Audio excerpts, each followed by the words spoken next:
everyone, welcome back to Sunny Live 10. Thank you so much, guys, for tuning in. I'm here to update you of what's going to happen on Gomora from the 7th to the 11th of March 2022 on Monday. Dumo find himself questioning his loyalty in police custody.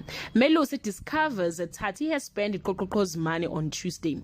Zodwa appeals to the ancestors to cleanse them of Don. Officer Nabe ties Sonto with a proposition on Wednesday. Melusi is disappointed in himself when he learns the truth about Ntokozo. Stumo warns Phumlani that he won't stay quiet for long on Thursday. Mazette plots to get the truth out of Stumo and Brains. Melusi begins his investigation into Phumlani on Friday.